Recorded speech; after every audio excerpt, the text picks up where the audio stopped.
करता है ना, डीएनए को ऐसे अनवाइंड करता है। अगर ऐसे करेंगे तो ये हेलिक्स को ये जो है ना ओपन कर रहा है, हेलिकेज, और उसके बाद ये डीएनए को ऐसे ये अनवाइंड करेगा, ऐसे ये अनवाइंड करेगा। तो यहाँ पे है ना, इस वाले जगह पे और इस वाले जगह पे वॉटसन क्रीक था यार, पढ़ता नहीं है तो लोग, बट मतलब क्या कर रहे हो, देखो कहाँ इधर उधर देख रहे हो, बताओ कैमरा इधर देखो, इधर नोट्स कॉपी सामने खोलो, कुछ जेनेटिक्स का पेन हो, ब्लैक हो, ब्लू हो, रेड हो, बिना ढक्कन वाला तो पेन लेके आता है तो लोग। होप कि आपको बहुत ही अच्छे से क्लियर होगा ये सारा कॉन्सेप्ट। हेलो स्टूडेंट्स, क्या हालचाल, कैसे हो आप लोग, कैसे चल रही है आपकी पढ़ाई। आशा करता हूँ कि आप लोग अपने लाइफ में बहुत ही शानदार, ज़बरदस्त और मस्त होगे। तो जैसा कि आपको पता है कि हमने इस चैनल पे मॉलिक्यूलर बेसिस ऑफ इनहेरिटेंस, जो कि एक टफ चैप्टर है, उससे रिलेटेड कुछ टॉपिक्स हम लोगों ने कवर किया था।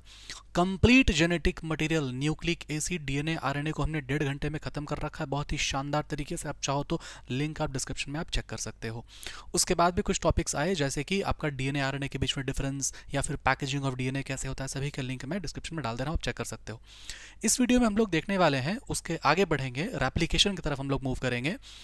अब सबसे इंपॉर्टेंट बात, जो लोगों को बेसिक्स कुछ नहीं आता, जेनेटिक्स कुछ नहीं आता, जीरो आता है, कुछ नहीं पढ़ रखे हो, बहुत वीक हो, बहुत कमजोर है, फिर भी आपको ये चैप्टर्स, आपको ये वीडियोस आपको समझ में आएगा, एकदम समझ में आएगा, कोई दिक्कत वाली बात नहीं है।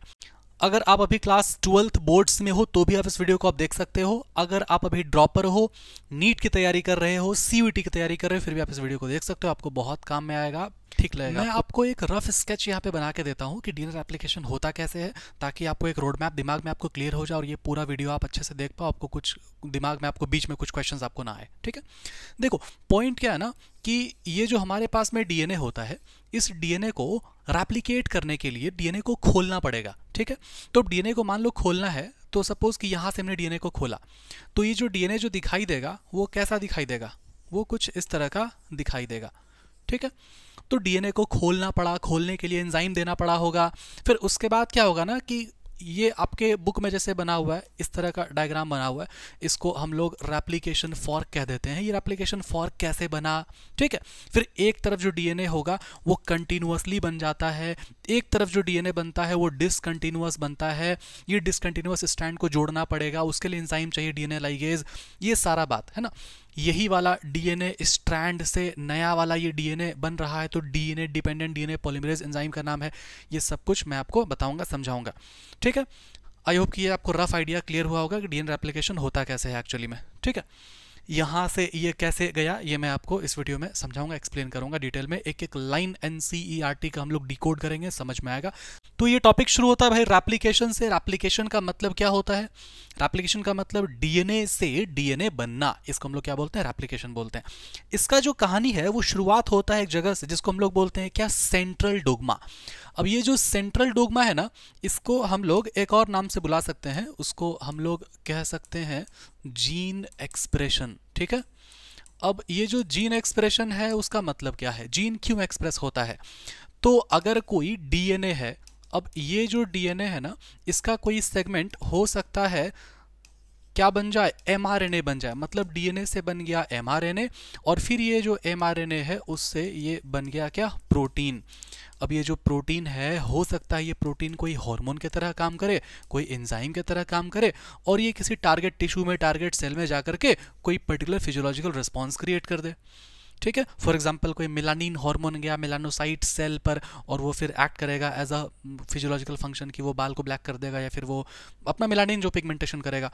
तो ये एक छोटा सा आपका एग्जांपल आपको मैंने दिया। तो ये पूरा पूरा होता है क्या, सेंट्रल डोग्मा। इसी का ये पूरा आपका एनसीईआरटी में है, फ्रांसिस क्रिक के द्वारा दिया गया है। ये डीएनए से अगर डीएनए ही अगर बनता है तो उसको हम लोग बोलते हैं क्या, रेप्लिकेशन। डीएनए से अगर एमआरएनए बनता है तो उसको हम लोग बोलते हैं क्या, ट्रांसक्रिप्शन, जो कि कहाँ होता है, न्यूक्लियस में होता है।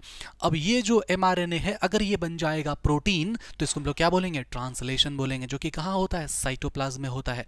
यहाँ से आपका क्वेश्चन बन गया क्या, ये प्रोसेस रिलेटेड ये बन गया, और उसके बाद क्या बन गया, ये कि कहाँ पर होता है, ये लोकेशन से रिलेटेड हो गया। इसको आपको एकदम बहुत ही ज़्यादा ध्यान रखना है, ये क्वेश्चंस आते हैं, एमसीक्यू फॉर्म में आ सकते हैं। ठीक है, चलिए अब हम लोग आगे बढ़ते हैं थोड़ा सा। तो रेप्लिकेशन का डेफिनेशन क्या हुआ? तो रेप्लिकेशन का डेफिनेशन हो जाएगा क्या, formation of DNA from the DNA, या तो ये भी आप कह सकते हो, या फिर थोड़ा सा और टफ लैंग्वेज में अगर हम लोग बोलें तो ये हो सकता है copying the genetic information from DNA to DNA। मतलब ये जो जेनेटिक मटेरियल होता है जिसका एग्जाम्पल होता है डीएनए या फिर आरएनए, तो ये जेनेटिक मटेरियल डीएनए क्यों है? क्योंकि इसमें जेनेटिक इन्फॉर्मेशन स्टोर रहता है। कोई भी ऑर्गेनिज्म कैसा होगा, पूरा होल एंड सोल उसका जो जेनेटिक इन्फॉर्मेशन है वो जेनेटिक मटेरियल में स्टोर रहता है। तो अब इसी जेनेटिक इन्फॉर्मेशन को कॉपी किया जाता है एक डीएनए से दूसरे डीएनए में। ये भी थोड़ा टफ लैंग्वेज हम लोग अगर कहें तो बोल सकते हैं, ठीक है। अब एंजाइम के बारे में समझते हैं अच्छे से, ठीक है। तो एंजाइम के बारे में कहता है आपका एनसीईआरटी जो सिर्फ बोलेगा वो बोलेगा डीएनए डिपेंडेंट डीएनए पॉलीमरेज। इसको कैसे याद रखते हैं आपको मैंने बता रखा है पहले। इसको ऐसे याद रखना है कि देखिए, आइए थोड़ा सा सेंट्रल डोग्मा में आते हैं हम लोग। अब इसमें अगर आप देखोगे तो ये रेप्लिकेशन है ना, इसमें क्या बनता है? इसमें डीएनए से डीएनए बन रहा है ना। तो अगर हमें कुछ बनाना है अगर, तो हम लोग बोलेंगे पॉलीमरेज एंजाइम। क्यों बोलते हैं पॉलीमरेज? क्योंकि डीएनए का सबसे छोटा unit nucleotide nucleotide nucleotide nucleotide बहुत सारा न्यूक्लियोटाइड मिलकर के पॉलीमराइज हो जाता है। ये छोटा छोटा मोनोमर है जो कि पॉलीमराइज हो जाएगा और बनाएगा क्या? Polymer. DNA is a polymer. तो हम लोग क्या एंजाइम बोलेंगे? पॉलीमरेज एंजाइम बोलेंगे। क्या बनाना है यहाँ पर? डीएनए बनाना है। तो हम लोग कौन सा एंजाइम बोल देंगे? हम लोग बोल देंगे डीएनए पॉलीमरेज। अगर कुछ बनाना है, पॉलीमर बनाना है तो पॉलीमरेज, ठीक है। क्या बनाना है? तो डीएनए बनाना, तो डीएनए पॉलीमरेज। अब ये जो डीएनए बन रहा है, ये जो एक डीएनए होता है ना, ये इससे जो नया वाला जो डीएनए बनेगा वो इसी डीएनए पर डिपेंडेंट रहेगा। तो मतलब जो नया वाला डीएनए बन रहा है वो पुराने वाले डीएनए पे ही डिपेंडेंट रहता है। कैसे? ये मैं आपको बहुत डिटेल में भी समझाऊंगा 5 मिनट के बाद। तो हम लोग बोलेंगे क्या? हम लोग बोलेंगे डीएनए डिपेंडेंट डीएनए पॉलीमरेज, ठीक है। समझ गए बात को? DNA dependent DNA polymerase. लेकिन अगर हम लोग बात करते हैं किसका? ट्रांसक्रिप्शन का। तो ट्रांसक्रिप्शन में क्या हो रहा है? देखिए ध्यान से, डीएनए से एमआरएनए बन रहा है। मतलब ये जो डीएनए है इससे क्या बन गया? एमआरएनए बन गया। तो हमें कुछ बनाना है ना। तो हम लोग क्या एंजाइम का नाम बोलेंगे? हम लोग बोलेंगे पॉलीमरेज। क्या बना रहे हैं भैया? आरएनए बना रहे हैं। तो क्या बोलेंगे? RNA polymerase. किस पर डिपेंडेंट है? अच्छा, ये जो आरएनए बना ये इस डीएनए पे डिपेंडेंट, मतलब डीएनए से आरएनए बना। तो हम लोग यहाँ पर क्या बोल देंगे? हम लोग बोलेंगे डीएनए डिपेंडेंट आरएनए पॉलीमरेज। इस तरह से मैंने आपको एंजाइम्स कैसे आपको याद रखना है ना, मतलब कैसे समझना है, कोई रट्टाफिकेशन यहाँ पर नहीं होगा। करेक्ट है बात? इसको आप कॉपी कर लो, मैं साइड हो जा रहा हूँ, ठीक है। चलिए स्क्रीनशॉट ले लेना, आप आगे बढ़ता हूँ। तो देखिए डेफिनेशन आपको बता रखे एंजाइम में क्या है? DNA dependent DNA polymerase. ये बात आपका एनसीईआरटी आपका बोलता है, ठीक। इनडायरेक्ट फॉर्म में आपका ये वाला बात भी एनसीईआरटी में लिखा हुआ है। लेकिन ये जो एंजाइम्स है ना, ये एंजाइम्स एनसीईआरटी में नहीं लिखा हुआ है, लेकिन प्रोसेस को समझने के लिए बहुत इंपॉर्टेंट है। हर टीचर पढ़ाते हैं, डिस्कस कर देता हूं, इसके बारे में नहीं लिखाऊंगा। अब देखिए जो एंजाइम है वो काम क्या करता है। ये जो एंजाइम है ना, जैसे ये आपका क्या है? डीएनए है। अब डीएनए रेप्लिकेशन होने के लिए डीएनए को खुलना पड़ता है। तो डीएनए जब खुलेगा तो ये डीएनए तो हेलिक्स के फॉर्म में रहता है ना, कुछ इस तरह से हेलिक्स के फॉर्म में रहेगा। तो हेलिकेज ही वो एंजाइम है जो हेलिक्स को ओपन करेगा। हेलिकेज हेलिक्स को ओपन करेगा। उसके बाद क्या है? ये गायरेज। अब गायरेज क्या करता है ना, डीएनए को ऐसे अनवाइंड करता है, रिवर्स क्वाइलिंग करता है। इसका रिवर्स क्वाइलिंग कैसे होगा आप समझो एकदम ध्यान से। ये हमारे पास सोचो कि एक डीएनए स्ट्रैंड है। तो ये जो डीएनए स्ट्रैंड है इसको अगर ऐसे करेंगे तो ये हेलिक्स को ये जो है ना ओपन कर रहा है, हेलिकेज। और उसके बाद ये डीएनए को ऐसे ये अनवाइंड करेगा, है ना, ऐसे ये अनवाइंड करेगा। तो यहाँ पे कौन सा एंजाइम लग जाएगा? ये गायरेज, ठीक है। उसके बाद क्या होगा ना, अगर आप इसको बढ़िया आप इधर अगर आप कनेक्ट कर दोगे, इधर आप कर दोगे और अच्छे से अगर आप खींच दोगे पकड़ के, तो यहाँ पे है ना, इस वाले जगह पे और इस वाले जगह पे नेगेटिव क्वाइलिंग जनरेट होता है। नेगेटिव क्वाइलिंग, नेगेटिव क्वाइलिंग मतलब ये यहाँ पर अजीब तरीके से मुड़ जाएगा। अगर ये एक्चुअल में रस्सी अगर होगा तो मैं आपको दिखाऊंगा किसी डिटेल वाले वीडियो में, यहाँ पे शॉर्ट में समझते हैं। तो यहाँ पे क्या होगा ना, ये नेगेटिव क्वाइलिंग टेंशन क्रिएट हो जाएगा। इस नेगेटिव क्वाइलिंग टेंशन को वो क्या करेगा? रिड्यूस करेगा। कौन? टोपोआइसोमरेज। अब उसके बाद ये खुलने के बाद अगर आप इसको छोड़ दोगे तो बंद हो जा रहा है। तो यहाँ पे ऑब्वियसली कोई लॉकिंग प्रोटीन होना चाहिए, कोई बाइंडिंग प्रोटीन होना चाहिए। उसको हम लोग क्या बोलेंगे? Single stranded binding protein. I hope कि आपको यहाँ तक समझ में आया होगा कॉन्सेप्ट पूरा। अब देखिए एक बात समझते हैं हम लोग। अब ये जो प्राइमेज है ना, ये प्राइमेज क्या करता है? ये प्राइमेज क्या करता है समझना अच्छे से। आप याद करो, अगर आप सिलेबस अगर आप पूरा पढ़ रखे हो, बायोटेक्नोलॉजी प्रिंसिपल एंड प्रोसेसेस, मतलब बायोटेक 1 वाला जो चैप्टर है उसमें आप पढ़ते हुए technique PCR, polymerase chain reaction, मतलब कोई डीएनए है उसको आप 30 साइकिल्स आप अगर पीसीआर में अगर आप चलाओगे तो 1 बिलियन टाइम्स आपको डीएनए एम्पलीफाई हो जाएगा। इंपॉर्टेंट क्वेश्चन है, आया हुआ नीट में भी। तो वो जो डीएनए है उसमें पीसीआर टेक्निक कराओगे, मतलब एक चेन रिएक्शन होगा और उससे क्या होगा, डीएनए से डीएनए ही बनेगा। तो वहां पर भी तो डीएनए रेप्लिकेशन ही चल रहा है। लेकिन आप जब देखोगे ना स्टेप्स, उसका पहला स्टेप होता है डीनेचुरेशन, फिर होता है एनिलिंग। तो वहां पे क्या होता है कि ये जो डीएनए है इस डीएनए को ओपन कर दिया गया, लो ओपन कर दिए, तो यहां पर ये छोटा सा प्राइमर जुड़ता है, प्राइमर, और यहां पर भी प्राइमर जुड़ेगा। तो ये जो प्राइमर होता है ना ये इस तरह से एक्सटेंड कर देगा डीएनए स्ट्रैंड को, और यहां पर भी डीएनए स्ट्रैंड को एक्सटेंड कर देगा। तो बात ये है ना, बात ये है कि जो प्राइमेज है वो प्राइमर का सिंथेसिस करता है। मैं थोड़ा सा आपको इलैबोरेट कर दे रहा हूं अभी, देखिए ध्यान से एकदम। ये जो डीएनए स्ट्रैंड है ना, ये डीएनए स्ट्रैंड मान लो खुल गया ऐसे, ठीक है। अब ये वाला स्ट्रैंड के सामने इसको एक नया वाला डीएनए बनाना है। कहाँ पे, यहाँ पे बनाना है।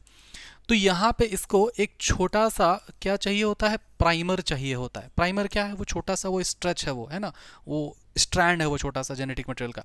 अब ये जो प्राइमर है उसको देख देख करके पूरा का पूरा डीएनए स्ट्रैंड बन जाएगा। तो ये जो प्राइमर है उसका सिंथेसिस कौन करता है, ये प्राइमेज करता है। अब आगे जब मैं आपको बताऊंगा तो डीएनए स्ट्रैंड का जो फॉर्मेशन होगा वो एक तरफ में डिसकंटिन्यूअस हो जाता है और एक तरफ में कंटिन्यूअस होता है। तो ये जो डिसकंटिन्यूअस स्ट्रैंड है उसको जोड़ा जाता है, उसको ऐड किया जाता है। किस में ऐड किया जाता है, कैसे, तो ये किया जाता है कैसे, डीएनए लाइगेज से। लाइगेज क्या है, एक तरह का मॉलिक्यूलर ग्लू है, ठीक है। यहां तक जिनको स्क्रीनशॉट लेना ले लो, ठीक है। आगे बढ़ता हूं, इसको थोड़ा सा रब करेंगे। जो डीएनए का जो टाइप होता है ना, मतलब डीएनए रेप्लिकेशन का टाइप, वो 3 तरह का है। एक को हम लोग बोलते हैं कंजर्वेटिव, दूसरा को हम लोग बोलते हैं डिसरप्टिव, ठीक है, तीसरा को हम लोग बोलते हैं सेमी कंजर्वेटिव, ठीक है। चलिए देखिए अब ध्यान से। तो ये जो डीएनए का जो रेप्लिकेशन होगा उसमें ये 2 मेथड है, एक है कंजर्वेटिव, दूसरा है डिसरप्टिव, और ये तीसरा है सेमी कंजर्वेटिव, जो कि आपके सिलेबस में आपको पढ़ना है। इस पर आपका एक एक्सपेरिमेंट भी, जिससे क्या क्वेश्चन आता है मैं आपको डायरेक्टली बता दूंगा, ठीक है। अब देखो बात क्या है ना कि 3 टेक्निक पॉसिबल है डीएनए रेप्लिकेशन का, लेकिन उसके बावजूद सिर्फ और सिर्फ एक ही ऐसा टेक्निक है जो कि best method of DNA replication है। तो देखिए अभी क्या है ना कि डीएनए रेप्लिकेशन के हमारे पास 3 मेथड्स हैं, कंजर्वेटिव है, डिसरप्टिव है और सेमी कंजर्वेटिव है। तो पॉइंट ये है कि सेमी कंजर्वेटिव को छोड़ के जो बाकी जो दोनों मेथड्स हैं उनमें क्या होता है ना, डीएनए को कंप्लीटली ओपन करना पड़ता है, और डीएनए को कंप्लीटली ओपन करने के लिए huge amount, large amount of energy का जरूरत पड़ता है, और कभी भी कोई भी प्रोसेस इतना ज़्यादा खर्च नहीं करना चाहेगा। तो ये जो दोनों जो मेथड है ना वो बेस्ट मेथड नहीं है, ये वाला मेथड और ये वाला मेथड अच्छा नहीं है, ठीक है। सेमी कंजर्वेटिव मेथड सबसे best method of DNA replication है। क्या होता है इसमें, इसमें क्या होगा ना कि जैसे हमारे पास ये है डीएनए, ठीक है, डीएनए को आप ओपन किए, लो ये ओपन हो गया। अब जो नया वाला जो स्ट्रैंड बनेगा वो यहां पर बनता है, ये नया वाला बना। तो पॉइंट ये है कि आप अगर नोटिस करोगे अच्छे से तो ये वाला जो स्ट्रैंड है ये तो ओल्ड है हमारे पास, और ये वाला जो स्ट्रैंड है ये वाला न्यूली सिंथेसाइज स्ट्रैंड है। तो ये डीएनए रेप्लिकेशन का एक ऐसा मेथड है जिसमें एक स्ट्रैंड है जो कि ओल्ड वाला है और दूसरा वाला है जो कि न्यू वाला है। तो ये सेमी कंजर्वेटिव है, सिर्फ एक ही स्ट्रैंड पेरेंटल वाला कंजर्व्ड है इसमें, ये नया वाला एक डीएनए में। आई होप कि यहाँ तक आपको समझ में आया होगा कि semi conservative of replication DNA है ना सबसे बेस्ट मेथड होता है। चलिए आइए,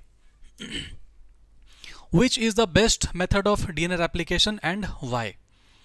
तो भाई हम यहाँ पे बोलेंगे कि सेमी कंजर्वेटिव मेथड बेस्ट होता है। तो भाई बोला कि semi conservative method of DNA replication जो है वो बेस्ट है। क्यों बेस्ट है, क्योंकि दूसरा जो बाकी जो मेथड है उसके लिए हम लोगों को डीएनए को कंप्लीटली ओपन करना पड़ेगा, जिसके लिए लार्ज अमाउंट या फिर ह्यूज अमाउंट ऑफ एनर्जी का रिक्वायरमेंट पड़ेगा, जो कि फुलफिल नहीं किया जा सकता है, ठीक। अब देखो इस मेथड में क्या होता है, देखना इस मेथड में क्या होगा, इस मेथड में क्या होगा, इन द न्यूली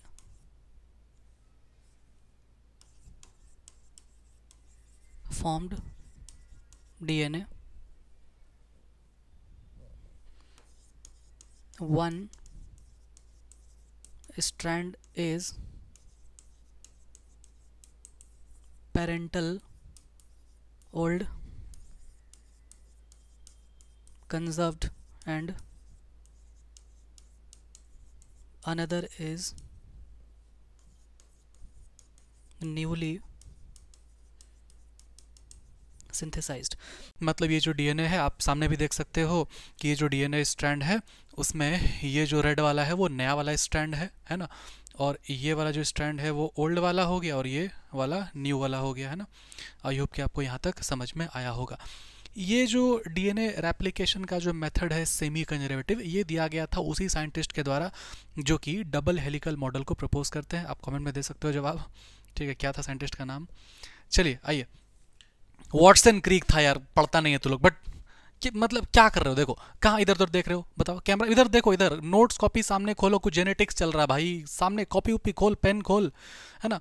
थोड़ा मतलब 2-3 तरह का पेन हो, ब्लैक हो, ब्लू हो, रेड हो, बिना ढक्कन वाला तो पेन लेके आता है तो लोग। चलो आओ इधर देख।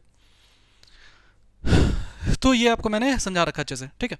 आइए अब यहाँ से रिलेटेड कुछ क्वेश्चंस हम लोग देखते हैं जो कि किससे रिलेटेड था? मिज़ल्सन एंड स्टॉल एक्सपेरिमेंट, जो कि प्रूव किया गया था सेमी कंजर्वेटिव मेथड को। चलिए आइए, questions related to experimental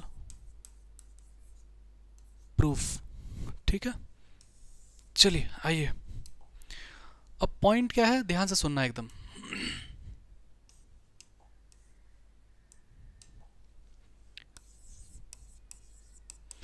semi conservative method of DNA replication, ठीक, ध्यान देना। आपके बुक में एक एक्सपेरिमेंट किया गया है मिज़ल्सन एंड स्टॉल का, ठीक। अब वहां पर वही डीएनए N15 N14 वाला कॉन्सेप्ट है। तो semi conservative method of DNA replication prove किया गया था एक साइंटिस्ट के द्वारा जिसका नाम था मिज़ल्सन एंड स्टॉल, और उनके कलीग लोग भी थे। अब ये लोग जो है ना, मिज़ल्सन एंड स्टॉल एक्सपेरिमेंट प्रूव करते हैं किस पर? ये प्रूव करते हैं प्रोकैरियोट्स पर, ठीक है। प्रोकैरियोट्स जिसका नाम था क्या? ई कोलाई, ठीक है। अब समझते हैं एकदम ध्यान से बात। अब ये जो ई कोलाई था, यहाँ पे वो लोग जिस कंपाउंड को यूज़ किए थे वो कंपाउंड क्या था? वो कंपाउंड था नाइट्रोजन के आइसोटोप्स, ठीक है। नाइट्रोजन के आइसोटोप्स जो कि या तो N14 था और N15 था। ये जो N14 था ये लाइट आइसोटोप था और ये जो N15 था ये क्या था? हेवी आइसोटोप था। इसके अलावा एक और भी चीज़ था जिसका उन्होंने इस्तेमाल किया था। उन्होंने इस्तेमाल किया था किसका? NH4Cl का, है ना। NH4Cl के फॉर्म में ही इस्तेमाल किया था ये N14 और N15। और एक और कंपाउंड जिसका नाम था CSCl, सीजियम क्लोराइड। ये सीजियम क्लोराइड में वो लोग क्या करते हैं? सेंट्रीफ्यूगेशन करते हैं, ठीक। अब देखो ये जो दूसरा जो है, जो एक और साइंटिस्ट था जिसका नाम था टेलर। अब ये जो टेलर है ना, ये टेलर क्या करते हैं? एक्सपेरिमेंट करते हैं, और ये एक्सपेरिमेंट करते हैं विक्सिया फाबा पर, ठीक है। विक्सिया फाबा जिसका मतलब होता है क्या? फाबा बीन्स, ठीक है। और यहाँ पर ये सबसे इम्पॉर्टेंट बात ये है कि यहाँ पर किसी भी तरह का रेडियो एक्टिव सब्सटेंस को इस्तेमाल नहीं किया गया था। एकदम ध्यान रखना, ये क्वेश्चन पूछा गया है, ठीक है। देखो, no radioactive substance is used. लेकिन यहाँ पे देखो क्या था, यहाँ पर radioactive thymidine is used, ठीक है। थोड़ा सा मैं कंक्लूड करता हूं। एक एक्सपेरिमेंट किया गया, ठीक है, जिसमें semi conservative method of DNA replication को प्रूव किया गया। वो क्या एक्सपेरिमेंट वो आप लोग पढ़ चुके होंगे, या फिर आप कमेंट कर देना, मैं वीडियोस पर ला दूंगा सेपरेट वीडियो। तो अभी हम लोग थोड़ा सा कंक्लूड करते हैं इसको। यहाँ से क्वेश्चंस, बहुत सारे क्वेश्चन आते हैं, ध्यान से सुनना। तो क्या है ना कि semi conservative method of DNA replication को प्रूव किया गया था। अब ये दो साइंटिस्ट लोग करते हैं ना, मतलब दो सेपरेट एक्सपेरिमेंट होता है। एक एक्सपेरिमेंट जो होता है वो मेजल्सन एंड स्टॉल करते हैं, जिसमें किसी भी तरह का कोई भी रेडियो एक्टिव सब्सटेंस को इस्तेमाल नहीं किया जाता है, और ये करते हैं किस पर, ई कोलाई पर करते हैं, जो कि एक तरह का बैक्टीरिया है। और क्योंकि इसमें रेडियो एक्टिव सब्सटेंस का इस्तेमाल नहीं होता है, वो लोग किसका इस्तेमाल करते हैं, नाइट्रोजन के आइसोटोप्स को इस्तेमाल करते हैं। किसके फॉर्म में, NH4Cl के फॉर्म में, NH4Cl14 वाला या फिर NH4Cl15 वाला। आपको समझ आ रहा है बात। उसके बाद वो लोग क्या करते हैं, सेंट्रीफ्यूगेशन के लिए मीडियम इस्तेमाल करते हैं। जैसे सेंट्रीफ्यूगेशन होता है ना, जैसे आप दही, मतलब दही नहीं, वो जो मट्ठा होता है, घी निकाला जाता है, तो उसमें एक मीडियम होता है जो मट्ठा रहता है, उसमें सेंट्रीफ्यूज किया जाता है ताकि ऊपर से मक्खन निकले, फिर उसमें घी निकाला जाए। तो ये जो सेंट्रीफ्यूगेशन होता है इस प्रोसेस में, जिसमें मीडियम के तौर पर इस्तेमाल किया जाता है किसको, सीजियम क्लोराइड को। ये क्वेश्चन आ सकता है, ठीक। क्या मीडियम को इस्तेमाल किया गया, ये क्वेश्चन पूछता है। क्या सब्सटेंस को इस्तेमाल किया गया मेजल्सन एंड स्टॉल में, ये क्वेश्चन पूछता है। तो N15 N14 किसके फॉर्म में, NH4Cl के फॉर्म में। एक दूसरा अलग भी एक्सपेरिमेंट किया गया कुछ सालों के बाद। टेलर और उनके कलीग लोग थे जो कि क्या करते हैं, विक्सिया फाबा, जो कि एक तरह का फाबा बीन्स होता है जो आप खाते हो, उसी बीन्स पर इस्तेमाल किया गया क्या, रेडियो एक्टिव थाइमिडीन सब्सटेंस को, और प्रूफ किया गया क्या, semi conservative method of DNA replication. ठीक है, चलिए अब यहां से जो क्वेश्चन पूछेगा ना, एकदम ध्यान देना है, ठीक है। आइए समझते हैं। आप पहले स्क्रीनशॉट ले लो इसका, ठीक है। नोट्स वैसे भी नहीं बनाते हो, ठीक है। चलो ध्यान देते हैं हम लोग आगे, समझना। यहां से क्वेश्चन क्या बनेगा, यहां से अलग अलग तरह का घुमा फिरा करके क्वेश्चन बन सकता है भाई, ध्यान रखना एकदम। यहां से name the radioactive substance used to proved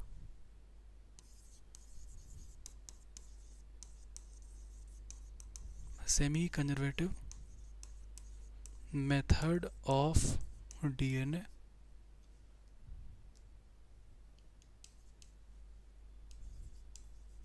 replication। ध्यान देना एकदम। आप जब एक्सपेरिमेंट पढ़ोगे ना मिजल्सन एंड स्टॉल का, तो आपको दिमाग में बिठा जाएगा, बार बार बिठा जाएगा। Meselson and Stahl experiment, semi conservative method of DNA replication को प्रूव किया गया था। No radioactive substance is used, किसी भी तरह का कोई भी रेडियो एक्टिव सब्सटेंस को इस्तेमाल नहीं किया गया था। क्या यूज किया गया था, N14 N15 नाइट्रोजन का आइसोटोप्स को इस्तेमाल किया गया था। ये बात आपके दिमाग में बैठ जाएगा।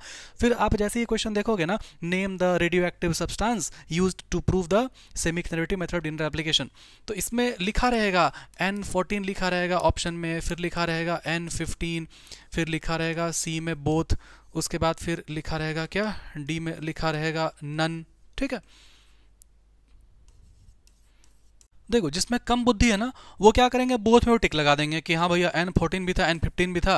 अब हो सकता है उनको ये याद ना रहे कि रेडियो एक्टिव सब्सटेंस तो ये है ही नहीं। अब देखो, अब जिनको ये याद रहेगा कि नहीं भाई इसमें रेडियो एक्टिव सब्सटेंस को यूज़ नहीं किया जाता है, तो वो लोग क्या टिक मार देंगे, इसमें वो टिक मार देंगे नन में कि नहीं भाई रेडियो एक्टिव सब्सटेंस को इस्तेमाल नहीं किया जाता है सेमी कंडक्टिव मेथड में। समझे बात को।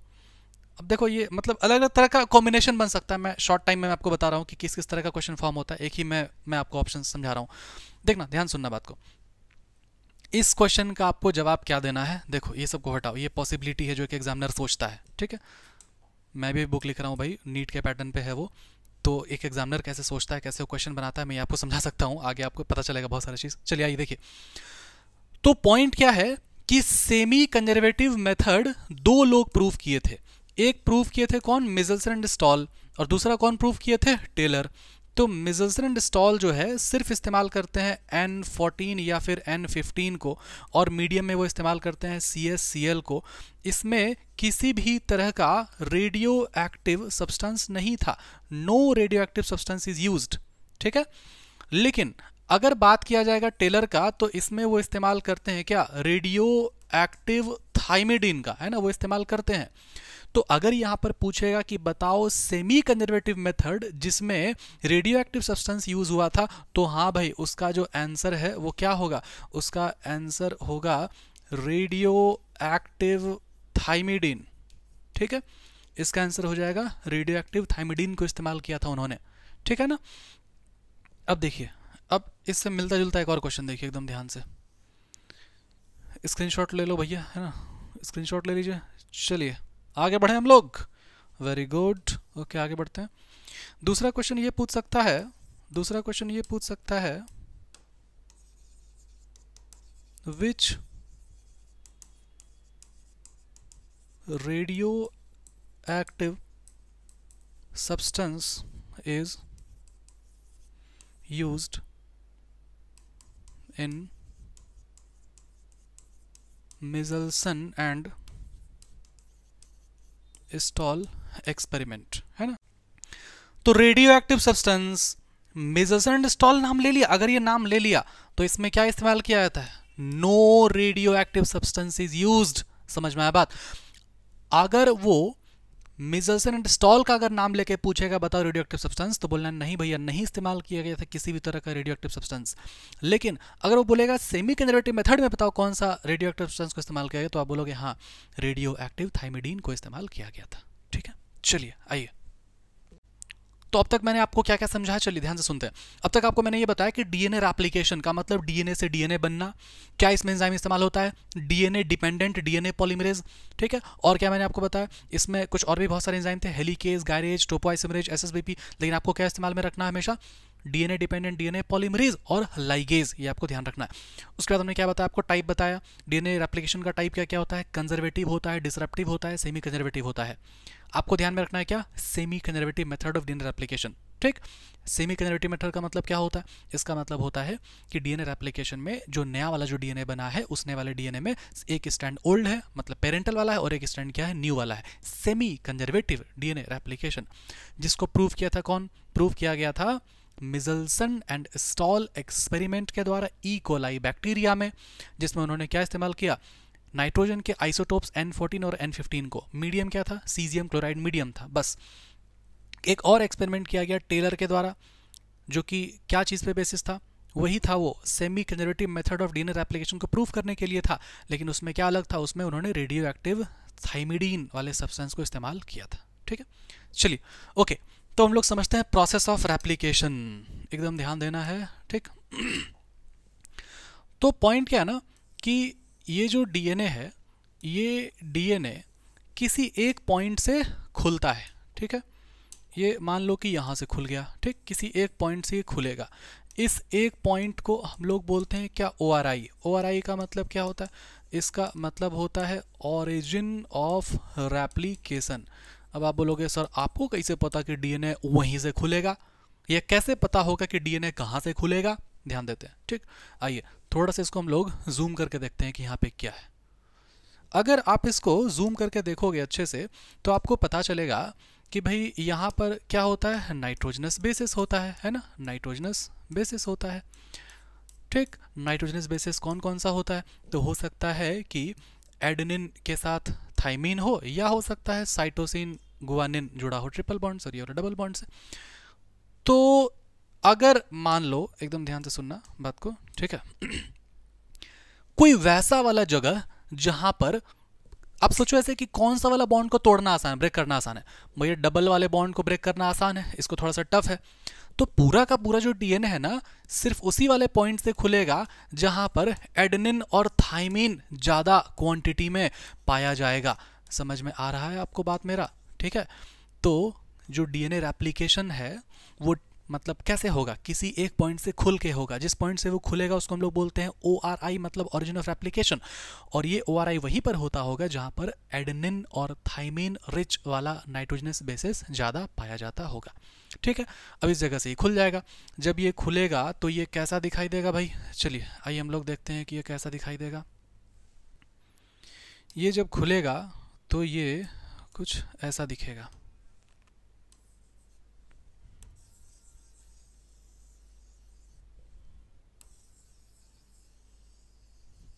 ठीक है, ये कुछ इस तरह का दिखेगा। अब पॉइंट क्या है ना कि ये जो है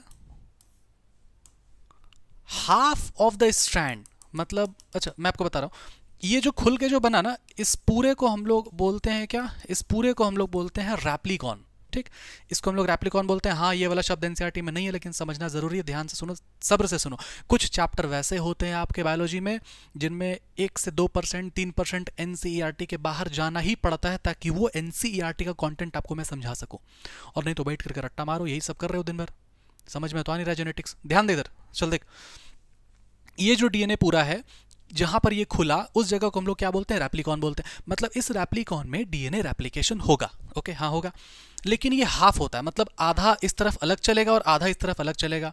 ठीक है, अब सिर्फ ये वाला पार्ट को अगर आप देखो, सिर्फ ये वाला पार्ट को, तो ये वाला पार्ट कैसा दिखाई देगा? देखो, ये वाला जो पार्ट है ना, ये आपका ऐसा दिखाई देगा। ठीक, इसी को अगर आप अच्छे से बढ़िया सोफिस्टिकेटेड तरीके से अगर आप बनाओगे तो ये ऐसा बनेगा, है ना। इन्वर्टेड वाई शेप का स्ट्रक्चर एनसीईआरटी में राइट साइड में दिया हुआ है, जिसको हम लोग रेप्लिकेशन फॉर्क बोलते हैं। समझ आया बात?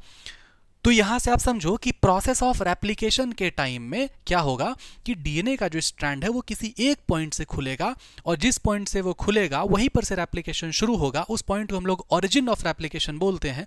और इस डीएनए रेप्लिकेशन के प्रोसेस के होने के दौरान एक इन्वर्टेड वाई शेप का स्ट्रक्चर फॉर्म होता है, जिसको हम लोग क्या बोलते हैं? रेप्लिकेशन फॉर्क बोलते हैं। ठीक है, चलिए, तो अब एक क्वेश्चन है हमारे पास, व्हाट इज ओआरआई? तो ओआरआई क्या होता है? बहुत इंपॉर्टेंट क्वेश्चन, ये सब आ सकता है, नीट में आया हुआ है, बोर्ड्स में आया हुआ है। चलिए देखिए, during the DNA replication it opens from a particular point called as ORI। इसका मतलब क्या होता है भाई? इसका मतलब होता है origin of replication। ठीक है,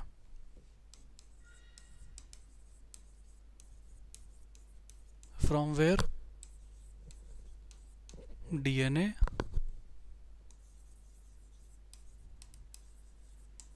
replication स्टार्ट्स। ठीक है, चलिए, तो यहां तक आपको आई होप समझ में आया होगा कि ओआरआई क्या होता है। अब आगे देखते हैं, ये वाला क्वेश्चन क्या है ना, व्हाट इज रेप्लिकेशन फॉर्क? तो इसमें लिखेंगे हम लोग, during the DNA replication it opens from a particular point ORI, ठीक, and during this process an inverted Y shaped structure is formed, called as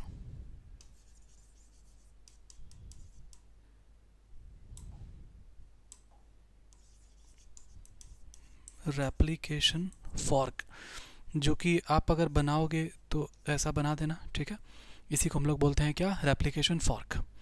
चलिए, आई होप कि ये सब आपको अच्छे से समझ में आया होगा। 2 क्वेश्चन है यहाँ पे, बहुत इंपॉर्टेंट ये क्वेश्चन है, ध्यान रखना आप। चलिए आइए, तो अब हम लोग रेप्लिकेशन फॉर्क के पूरे स्ट्रक्चर को, कि भाई वो जो 3' to 5', किस में कंटिन्यूअस स्ट्रैंड, किस में डिसकंटिन्यूअस स्ट्रैंड, ओकाज़ाकी फ्रैगमेंट, इन सभी चीज़ों को अच्छे से कवर करेंगे।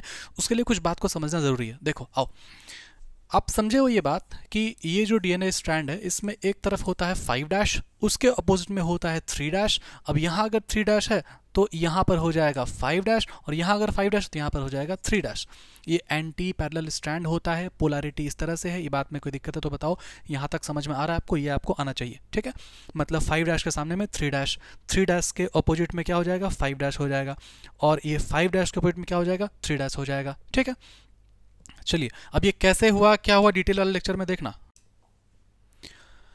आपको जो है ना एक बात आपको ध्यान में रखना है, आपको ध्यान में रखना है क्या, आपको ध्यान रखना है 5 to 3 बहुत इंपॉर्टेंट, ठीक है, आप ये बात रटो 5 to 3 बहुत इंपॉर्टेंट, 5 to 3 बहुत इंपॉर्टेंट, ठीक है।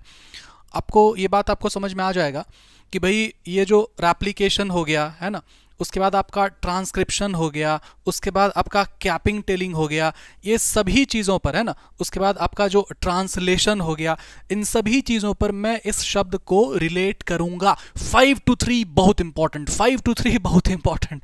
आपको जब मैं रिलेट करूंगा तब आपको ध्यान में आएगा कि भाई क्या था ये कहानी 5 to 3 का। चलिए आइए देखिए, तो हमारे पास यहाँ पर एक रेप्लिकेशन फॉर्क बना हुआ है, ठीक। अब ये जो रेप्लिकेशन फॉर्क है इन्वर्टेड वाई शेप का आपको दिखाई दे रहा है। अब देखो 5 to 3, अब ये जो एंजाइम है ना, समझना एकदम ध्यान से आप समझो, ये जो एंजाइम है हमारा, जिस एंजाइम का नाम क्या है, डीएनए डिपेंडेंट डीएनए पॉलीमरेज, ठीक है, डीएनए डिपेंडेंट डीएनए पॉलीमरेज, ठीक है। इसका जो है ना कुछ कुछ नखरा है बहुत, है ना। नखरा क्या होता है भैया, इसका रिक्वायरमेट है अपना, ये कहता है कि भाई हम ये जो रेप्लिकेशन जो करेंगे ना, ये जो नया वाला जो स्ट्रैंड बनाएंगे वो सिर्फ और सिर्फ 5' to 3' में ही बनाएंगे, है ना। देखो समझना एकदम ध्यान से, it always catalyze the replication in only one direction। किस में, तो 5' to 3' में, है ना। चलिए अब उसके लिए एक और चीज का जरूरत पड़ेगा, नीड ऑफ प्राइमर, ठीक है। सिर्फ ये वाला बात आपका एनसीईआरटी नहीं बोलता है, लेकिन बोलता है कहाँ, बायोटेक्नोलॉजी के फॉर्म में जब आपको पढ़ाएगा वो पीसीआर टेक्निक, तो वहां पर वो प्राइमर जोड़ेगा, है ना, तो नीड ऑफ प्राइमर। चलिए एकदम ध्यान से हम लोग समझते हैं। अब आप रेप्लिकेशन फॉर्क को जब आप देखोगे तो आपको ये बात याद आएगा कि भैया एक तरफ था कंटिन्यूअस वाला स्ट्रैंड और एक तरफ था क्या, डिसकंटिन्यूअस वाला स्ट्रैंड। सबसे इंपॉर्टेंट इसमें क्या लग रहा है, बहुत इंपॉर्टेंट, ये कंटिन्यूअस वाला बहुत इंपॉर्टेंट लग रहा है, एकदम कंटिन्यूअस है, ये बना दिया है ना, ये फ्रैगमेंट में बनाया, पता नहीं ये क्या है। तो ये वाला क्या है, कंटिन्यूअस स्ट्रैंड, ठीक है। चलिए आइए बना दिए इसको, ये क्या है, कंटिन्यूअस हो गया। अब ये जो बना इसी को हम लोग बोलेंगे 5' to 3' वाला स्ट्रैंड, ठीक है। अब इसके लिए यहां पर इसको जरूरत पड़ा होगा एक छोटा सा क्या, प्राइमर का जरूरत पड़ा होगा। इस प्राइमर का जरूरत पड़ा और फिर ये खींच करके डीएनए स्ट्रैंड को बना दिया, कंप्लीट कर दिया, ठीक। अगर ये वाला 5 to 3 है तो ये वाला क्या हो जाएगा, 3 to 5 हो जाएगा। और अगर ये वाला है ना, ध्यान सुनो, नया वाला डीएनए स्ट्रैंड बना कैसे, 5' to 3', तो इसका उल्टा क्या हो जाएगा, 3' to 5'। अब अगर यहां पे अगर 5 है तो यहां पे क्या हो जाएगा, यहां पर 3 हो जाएगा, और यहां पे अगर 3 है तो यहां पर क्या हो जाएगा, 5 हो जाएगा। आपको समझ आ रहा है बात।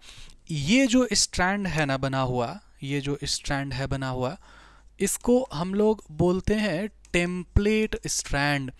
इसको भी हम लोग बोलते हैं क्या, template strand. Template strand DNA का वो स्ट्रैंड होता है जो कि एक्चुअल में डीएनए सिंथेसिस कराता है, मतलब जिसको देख देख करके हम लोग नया वाला स्ट्रैंड बनाते हैं, उसको बोलते हैं क्या, टेम्पलेट। जैसे आप लोग एडिटिंग का नॉलेज अगर आप लोग रखते होगे, जैसे कैनवा हो गया, फिर कोई भी एडिटिंग ऐप हो गया, उसमें टेम्पलेट्स बना होता है, मतलब उसी वो टेम्पलेट है उसको देख कर क्या बनाओगे, मतलब आपको रॉ आपका फाइल है, उस टेम्पलेट में आप इंसर्ट किया, आपका जो पूरा फाइल है वो एडिट करके आ गया, वो होता है टेम्पलेट। ठीक उसी तरीके से क्या है, ये टेम्पलेट है, मतलब इसको देख देख करके नया वाला स्टैंड लोग बनाते हैं। चलिए आइए, तो ये जो एंजाइम है ना, मतलब आपको मैं समझाऊंगा किसी डिटेल वाले लेक्चर में कि ये वाला कारण से है ना, इस वाले कारण से, इस दोनों कारण से, देखो एनसीईआरटी में ना एक सवाल आता है, वो सवाल में क्या कहता है कि ऐसा क्या कारण है कि एक तरफ जो डीएनए रेप्लिकेशन होगा उसमें जो बनेगा वो कंटिन्यूअस स्ट्रैंड रहेगा, और एक तरफ जो डीएनए स्ट्रैंड में होगा वो डिसकंटिन्यूअस होगा। समझे बात को।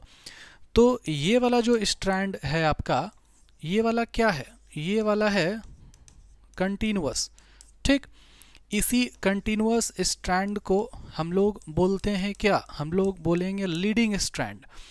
और ये वाला जो है ना, इसी को बोला जाता है क्या, डिसकंटिन्यूअस, या फिर इसी को बोला जाता है क्या, लैगिंग स्ट्रैंड, ठीक, इसी को एक और नाम दिया जाता है क्या, ओकाज़ाकी फ्रैगमेंट, ठीक है।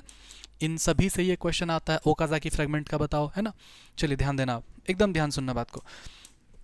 आपके एनसीईआरटी में क्वेश्चन पूछता है, बार बार ये आया हुआ है बोर्ड्स में, कि भाई ऐसा क्या कारण है कि रेप्लिकेशन फॉर्क में एक तरफ है कंटिन्यूअस स्ट्रैंड और एक तरफ है ये डिसकंटिन्यूअस स्ट्रैंड। तो इसका आंसर हो जाता है ये वाला, है ना, कि भैया इसमें जो एंजाइम इस्तेमाल होगा जिसका नाम डीएनए डिपेंडेंट डीएनए पॉलीमरेज है, वो सिर्फ और सिर्फ एक ही डायरेक्शन में उस रिएक्शन को, पॉलीमराइजेशन रिएक्शन को कैटेलाइज कर सकता है, जो कि क्या है 5' to 3'। तो ये जो कि 5' to 3' में सिर्फ एक ही तरफ डीएनए को कैटेलाइज कर सकता है, मतलब रिएक्शन करा सकता है, पॉलीमराइजेशन करा सकता है। इसी कारण से एक स्ट्रैंड बनता है क्या कंटिन्यूअस और एक स्ट्रैंड बनता है क्या डिसकंटिन्यूअस, ठीक है। लेकिन एक्चुअल बात क्या है, मैं आपको ये प्रूफ करके बताऊंगा, कभी डिटेल वाला लेक्चर में आपको प्रूफ करके बताऊंगा। प्रूविंग आपके काम का नहीं है, आंसर राइटिंग में आपका काम में नहीं आएगा, नीट में भी आपका काम में नहीं आएगा, बट वो समझना बहुत इंपॉर्टेंट होता है कि वो चीज़ें हुआ कैसे, क्यों हम इस बात को रटें कि हाँ वो एक स्टैंड में काम कर रहा है इसलिए वो डिसकंटिन्यूअस बन गया या फिर कंटिन्यूअस बन गया एक तरफ। ऐसे नहीं होता, डिटेल लेक्चर में आपको प्रूफ करके बताऊंगा कभी और, ठीक। तो इन दो कारणों के वजह से रेप्लिकेशन फॉर्क में एक तरफ कंटिन्यूअस एक तरफ डिसकंटिन्यूअस, ठीक है। चलिए आइए, अब यहां से एक और क्वेश्चन बनता है, आप पहले इसका स्क्रीनशॉट ले लो भाई, ठीक है, ले ली स्क्रीनशॉट आप। चलिए ओके, वेरी गुड। अब यहां से आपका जो है ना एक क्वेश्चन बनेगा, देखो अच्छे से सुनना, स्ट्रैंड के बेसिस पे क्वेश्चन पूछता है। अब यहां से जो क्वेश्चन बनेगा ना उसको एकदम ध्यान से देखिए, यहां से क्वेश्चन बन सकता है स्ट्रैंड के बेसिस पे, ठीक है। अगर आप देखोगे लीडिंग स्ट्रैंड या फिर कंटिन्यूअस स्ट्रैंड, क्या याद है भाई हमको, कुछ याद नहीं, हमको बस एक ही बात याद है, 5 to 3 बहुत इंपॉर्टेंट है ना। तो लीडिंग स्ट्रैंड कंटिन्यूअस स्ट्रैंड किस में बनता है 5' to 3', ठीक। अब अगर हम लोग बात करेंगे डिसकंटिन्यूअस स्ट्रैंड का या फिर अगर हम लोग बात करेंगे लैगिंग स्ट्रैंड का, तो इसका क्या हो जाएगा, अगर ये 5 to 3 है तो ये वाला क्या हो जाएगा 3 to 5 हो जाएगा, ठीक है।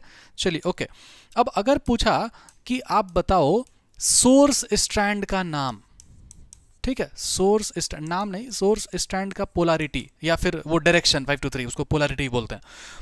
तो लीडिंग स्ट्रैंड का जो सोर्स स्ट्रैंड होगा, मतलब ये जो लीडिंग स्ट्रैंड इसका सोर्स स्ट्रैंड, अगर इसको आप लिखते हो हमेशा 5, देखो आप वो झंझट में मत पढ़ना कि अगर हम लोग इसको 5 to 3 अगर पढ़ रहे हैं, अब इसको हम लोग यहां से पढ़ेंगे ऐसे 5 to 3, इस सब झंझट में मत पढ़ना। आप किस में पढ़ना, हमेशा कुछ नहीं याद है 5 to 3 बहुत इंपॉर्टेंट।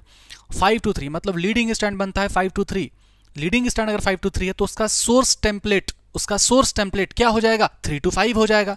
समझ में आ रहा है बात। चलिए आइए, सोर्स स्टैंड है ना या फिर सोर्स टेम्पलेट स्टैंड क्या हो जाएगा 3 to 5 हो जाएगा, है ना। अगर ये 5 to 3 तो ये वाला 3 to 5 हो गया, और ये डिसकंटिन्यूअस वाला अगर 3 to 5 अगर है तो इसका वाला जो सोर्स जो टेम्पलेट है वो क्या हो जाएगा 5' to 3' हो जाएगा, ठीक है। इससे आप किसी भी तरह का स्टैंड का क्वेश्चन, पोलैरिटी का क्वेश्चन आप बना ले जाओगे बिना किसी दिक्कत का, ठीक। अब देखो, अब उसके बाद क्या है ना कि ये जो बन रहा है जिसको हम लोग ओकाज़ाकी फ्रैगमेंट कह दिए, कहाँ कह दिए भाई, लो यहाँ पे बोले ओकाज़ाकी फ्रैगमेंट के बारे में। ये जो ओकाज़ाकी फ्रैगमेंट जो आपको बताए कि एक तरफ डिसकंटिन्यूअस बनता है, यही ओकाज़ाकी फ्रैगमेंट को बाद में फिर ज्वाइन कर दिया जाता है किससे, मॉलिक्यूलर ग्लू, फेविकॉल, बायोलॉजी की दुनिया का फेविकॉल किसको बोलते हैं, लाइगेज को बोलते हैं, ठीक है। तो इसको लिखेंगे कि further it is joined bye DNA ligase, ठीक है। चलिए ओके, अब आते हैं एक बात पे हम लोग, है ना, किन्हीं को अगर फोटो खींचना है, मतलब क्या बोलते हैं भाई उसको, ऑफलाइन वाला आदत गया नहीं मेरा, अगर आपको स्क्रीनशॉट लेना तो आप स्क्रीनशॉट ले लो अच्छे से, ठीक है। चलिए स्क्रीनशॉट ले लेना। चलिए आगे बढ़ते हैं हम लोग। अब देखिए क्वेश्चन की तरफ, name the compound that act as dual purpose, can act as substrate and provide energy. मतलब एक ऐसा कंपाउंड का आप नाम बताइए जो कि दो तरह से काम करेगा। हो सकता है कि वो एज अ सबस्ट्रेट भी काम करे और वो एनर्जी भी प्रोवाइड करे। ये जो सवाल है ना, ये दो तरह से बनाएंगे हम लोग, दो तरह से नहीं, इसका दो तरह का आंसर है, दो अलग अलग प्रोसेस में। चलिए देखिए, अगर ये पूछा है ना, अगर ये पूछेगा रेप्लिकेशन के लिए, ठीक, रेप्लिकेशन मतलब क्या, डीएनए रेप्लिकेशन के लिए, या फिर अगर ये पूछेगा ट्रांसक्रिप्शन के लिए, ठीक, तो इन दोनों का आंसर अलग अलग हो जाएगा। ठीक है, आइए देखिए, यहां पे आंसर हो जाएगा इसका deoxy ribo nucleoside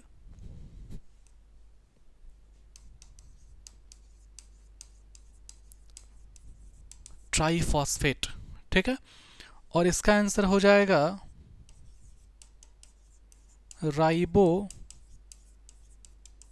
nucleoside triphosphate. ठीक है, ये वाला इसका आंसर है और ये वाला इसका आंसर है। तो ये जो डीएनए रेप्लिकेशन है ना, डीएनए रेप्लिकेशन में क्या होगा, आप यहां पर देखोगे कि डीएनए रेप्लिकेशन में डीएनए से डीएनए ही बनता है, और ये जो ट्रांसक्रिप्शन है उसमें ये जो डीएनए है उससे एमआरएनए बनता है। ठीक, अब ये पॉइंट क्या है ना कि ये जो डीएनए बन रहा है इसमें जो शुगर पाया जाता है वो कैसा होता है, क्योंकि ये डीएनए है तो इसमें जो शुगर पाया जाएगा उसका नाम क्या हो जाएगा, डीऑक्सी राइबोज वाला शुगर होगा इसमें, है ना। और इसमें जो शुगर होगा आरएनए में वो कैसा होगा, इसमें जो शुगर होगा वो होता है राइबोज वाला शुगर, है ना। आप एक बार देखो, ये जो हमारे पास में है ये बन गया क्या, रेप्लिकेशन फॉर्क। ठीक, अब पॉइंट क्या है कि यहां पे अगर हम लोग एंजाइम डाल देंगे तो एंजाइम डालने के बाद क्या होगा ना कि ये पूरा पूरा एक डीएनए स्ट्रैंड बनके तैयार हो जाएगा। तो भाई एक एंजाइम में इतना क्या कैपेसिटी आ गया कि ये पूरा पूरा नया स्ट्रैंड बना दे रहा है। मतलब यहाँ पर जो शुगर फॉस्फेट का चेन होता है, नाइट्रोजनस बेस होता है, ये सब कहाँ से आ गया, सिर्फ एंजाइम से। तो ये सब डिस्क्लोज करेंगे, बहुत जो डिटेल वाला चैप्टर होगा उसमें डिस्क्लोज करेंगे। फिलहाल आंसर क्वेश्चन के फॉर्म में मैं आपको बता दे रहा हूँ बस कि यहाँ पे एक तरह का कंपाउंड लगेगा जिस कंपाउंड को हम लोग कह रहे हैं क्या, डीऑक्सी राइबो न्यूक्लियोसाइड ट्राइफॉस्फेट। आप देखो जब हम लोग बात करते हैं ना एटीपी का मतलब क्या हुआ, एटीपी का मतलब देखो ध्यान से एकदम, जैसे एटीपी का बात करेंगे तो ये क्या, एडेनोसिन ट्राइफॉस्फेट, मतलब यहाँ पे कोई कंपाउंड है जिसका नाम है क्या, एडेनोसिन, इसमें ये जुड़ गया क्या, फॉस्फेट, 3 फॉस्फेट, एडेनोसिन ट्राइफॉस्फेट। अब ये एक फॉस्फेट टूटेगा एनर्जी निकलेगा, ये फॉस्फेट टूटेगा एनर्जी निकलेगा, मतलब जो एनर्जी है ना वो बॉन्ड्स के फॉर्म में स्टोर रहता है। अब इस बात को आप ऐसे समझो कि बॉन्ड फॉर्मेशन जो स्टेप होता है वो बॉन्ड फॉर्मेशन क्या होता है, बॉन्ड फॉर्मेशन हमेशा इंडोथर्मिक प्रोसेस है। मतलब ठीक है यार मत रटो, अब बॉन्ड फॉर्मेशन जो वो इंडोथर्मिक प्रोसेस है, बॉन्ड ब्रेकिंग जो एक्सोथर्मिक प्रोसेस है, नहीं बुझाता है, पैनिक कर। देखो सुनो क्या होता है ना, पॉइंट क्या है कि दुनिया में जो है ना, मतलब हमारे जीवन में जब भी आप बॉन्ड बनाने का आप कोशिश करोगे ना, अगर आप मान लो बॉन्ड आप बना रहे हो, ठीक है, आप क्या कर रहे हो, बॉन्ड बना रहे हो, तो बॉन्ड बनाने के, जैसे 14 फरवरी आने वाला है, तो बॉन्ड बनाने के लिए जो है ना एनर्जी देना पड़ता है। डेयर मिल्क सिल्क हो गया, टेडा बियर मतलब टेडी बियर बड़ा वाला टेडा बियर हो गया, या फिर आप रिचार्ज करा रहे हो, या फिर आप रेस्टोरेंट में खाना खिलाने ले आ रहे हो, डेट पे जा रहे हो, कैंडल लाइट डिनर कर, मतलब बॉन्ड बनाने के लिए एनर्जी देना पड़ता है। ठीक है, समझ गए बात को, आईफोन 15 प्रो मैक्स। ठीक, अब पॉइंट क्या है कि अब मान ले कि ब्रेकअप हो गया, तो उस समय ना बॉन्ड टूटा, तो अब दोनों तरफ से बोलेगा भाई मेरा आईफोन लाओ, है ना, मेरा टेडी बियर लाओ, तो इधर से फुदक फुदक के टेडी बियर इधर फेंकाया, है ना, आईफोन उधर फेंकाया, ये डेयरी मिल्क उधर फेंकाया। तो बॉन्ड फॉर्मेशन के लिए एनर्जी आप दिए, और बॉन्ड ब्रेक जब हुआ तो एनर्जी वापस निकला। आई होप कि ये बात आपको बहुत बढ़िया समझ में आ रहा होगा कि बॉन्ड फॉर्मेशन जो होता है वो इंडोथर्मिक प्रोसेस है, और बॉन्ड ब्रेकिंग जो प्रोसेस है वो एक्सोथर्मिक प्रोसेस है। ठीक है, चलिए आइए, तो यहां से बॉन्ड जो है वो ब्रेक होता है, फॉस्फेट बॉन्ड ब्रेक हो जाएगा तो एनर्जी मिलेगा। इस तरह से हमारा एटीपी मतलब एडेनोसिन ट्राइफॉस्फेट एनर्जी देता है। ये कॉन्सेप्ट न्यूक्लियोसाइड का है, आप उसमें देखना, वो जो 1.5 घंटे वाला जो वीडियो है उसमें न्यूक्लियोसाइड को बहुत बढ़िया से आपको एक्सप्लेन किए हुए हैं, समझ में आएगा आपको। इसको थोड़ा सा हटाते हैं, अब आपको समझ आया होगा कि एटीपी कैसे काम करता है। तो यहाँ पे डीऑक्सी वाला है ना, मतलब जो शुगर होगा वो डीऑक्सीनेटर वाला शुगर होगा और वो राइबोज वाला शुगर है, और न्यूक्लियोसाइड मतलब शुगर और नाइट्रोजनस बेस शुगर कौन सा, डीऑक्सीजनेटेड वाला राइबोज शुगर, और ये बन जाएगा क्या न्यूक्लियोसाइड के साथ, है ना, मतलब नाइट्रोजनस बेस के साथ ये मिलेगा तो क्या बन जाएगा डीऑक्सीराइबोन्यूक्लियोसाइड। अब इसमें 3 फॉस्फेट जुड़ जाएगा, समझ में आया बात।